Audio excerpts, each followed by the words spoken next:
Vous êtes-vous déjà demandé ce qui arrive aux acteurs une fois que les projecteurs s'éteignent ?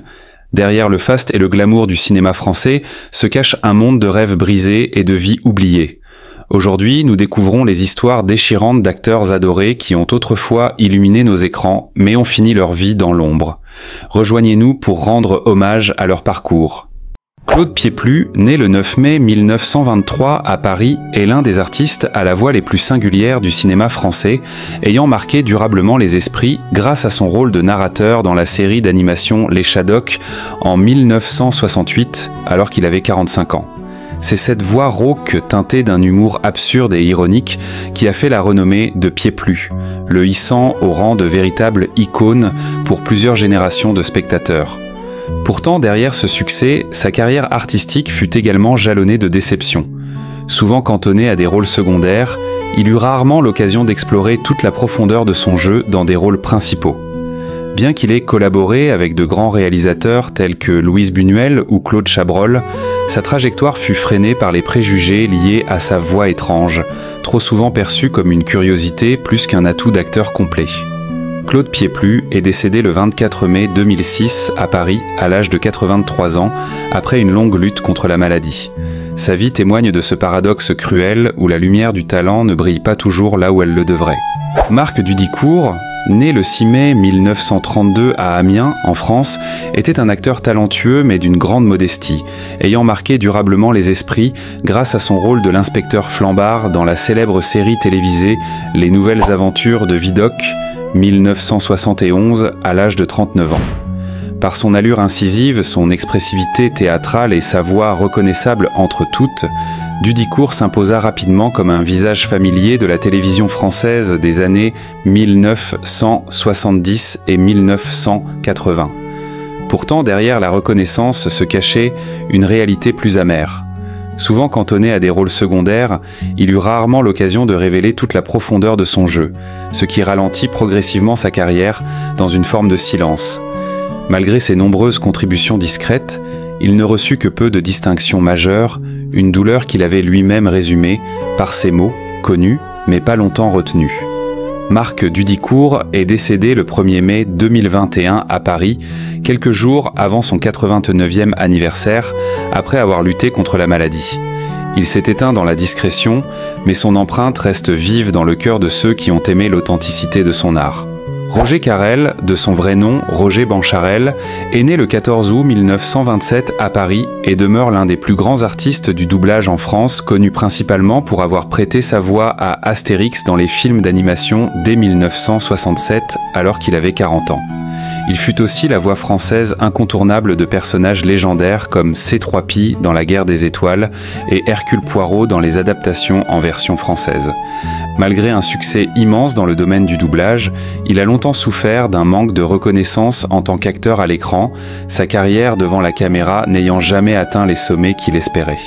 Cette situation l'a souvent plongé dans une solitude douloureuse, exprimant lui-même ce paradoxe des êtres invisibles aux yeux de tous, alors que des millions reconnaissèrent sa voix. Toute sa vie fut une œuvre de dévouement discret, rarement saluée à sa juste valeur, et son visage restait inconnu du grand public. Roger Carrel s'est éteint le 11 septembre 2020 à Montfermeil, à l'âge de 93 ans, après une longue période de déclin physique. Sa vie fut une symphonie éclatante de voix, mais empreinte d'une douce mélancolie née d'un manque cruel de lumière. Christine Pascal, née le 29 novembre 1953 à Lyon, en France, était une actrice, scénariste et réalisatrice de grand talent, révélée au grand public grâce à son rôle de Jeanne dans le film Les Guichets du Louvre, 1974, alors qu'elle n'avait que 21 ans. Elle s'impose rapidement dans le paysage cinématographique français avec des rôles d'une profonde intensité, notamment dans les films de Bertrand Tavernier tels que L'Horloger de Saint-Paul et Que la fête commence ou ou Son jeu tout en intériorité. Et sa beauté mélancolique devienne sa signature. En 1979, à seulement 25 ans, elle passe derrière la caméra avec Félicité, un premier film qui s'ouvre sur une scène de suicide comme un écho lointain à ses propres douleurs intérieures. Malgré une carrière artistique saluée, Christine Pascal mène une lutte silencieuse contre une dépression sévère. Le 30 août 1996, à l'âge de 42 ans, elle met fin à ses jours en se jetant par la fenêtre d'un hôpital psychiatrique à Garches. Sa vie fut semblable à un film magnifique mais bouleversant, laissant à ceux qui l'admiraient un mélange d'admiration et de chagrin pour un talent qui n'a jamais pu éclore pleinement. Bernard Lavalette, né le 20 janvier 1926 à Paris, était un artiste polyvalent du théâtre et du cinéma français, connu surtout pour son rôle du ministre dans le film culte Le Viager, 1972, à l'âge de 46 ans. Avec son allure aristocratique teintée d'ironie, Lavalette s'illustra dans de nombreux seconds rôles brillants. Maire, colonel, directeur, contribuant à forger l'identité du cinéma comique français des années 1970 à 1970. Pourtant, sa carrière resta en quelque sorte confinée par ce style trop reconnaissable. Il fut souvent cantonné à des rôles de composition, sans véritable accès aux premiers rôles plus complexes ou dramatiques. Sa vie privée, à l'image de sa trajectoire artistique, demeura discrète. Il se fit rare dans les médias et vécut reclus durant ces dernières années. Bernard Lavalette est décédé le 14 décembre 2019 à Paris, à l'âge de 93 ans, des suites de l'âge et de complications de santé. Il s'était un sans-bruit, fidèle à l'élégance discrète qui le caractérisait, laissant derrière lui l'image d'un homme respecté, mais dont le talent n'a peut-être jamais reçu toute la lumière qu'il méritait. Patrice Chéreau, né le 2 novembre 1944 à Lézigné, en France, était un artiste aux multiples facettes, dont l'empreinte a profondément marqué le théâtre, le cinéma et l'opéra. Bien qu'il soit surtout reconnu comme le réalisateur du chef-d'œuvre La Reine Margot 1994, il a également laissé une forte impression en tant qu'acteur, notamment dans le rôle du colonel Montcalm dans le film international Le Dernier des Mohicans 1992, à l'âge de 47 ans.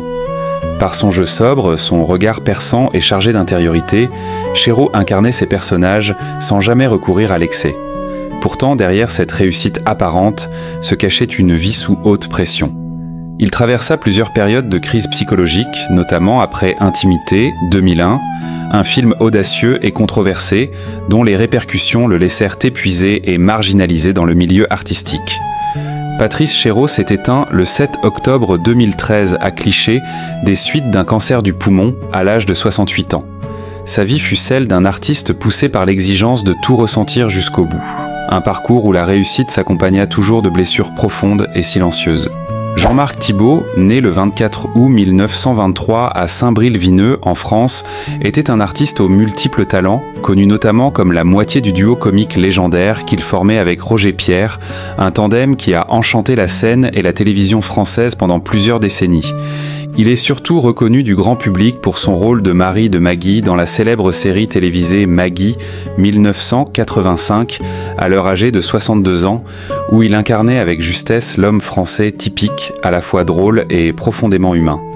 Cependant, après la séparation du duo en 1975, sa carrière connut un ralentissement progressif. Bien qu'il ait continué à jouer et à réaliser, il ne retrouva jamais vraiment l'éclat de ses années fastes, se heurtant à un sentiment croissant d'oubli dans un monde du spectacle en perpétuelle mutation. Cette transformation du paysage artistique relégua peu à peu cet homme de scène classique à la marge.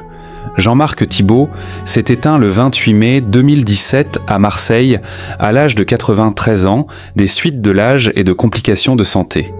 Sa vie fut semblable à un théâtre, éclatante sous les projecteurs, mais teintée d'une certaine solitude lorsque le rideau retomba. En les évoquant aujourd'hui, nous leur redonnons un peu de cette lumière qu'ils ont en donné. Si ce témoignage vous a touché, n'hésitez pas à partager, commenter et vous abonner. Ensemble, faisons vivre la mémoire de ceux que l'histoire a trop vite laissés dans l'ombre. À très bientôt pour d'autres récits vrais et humains.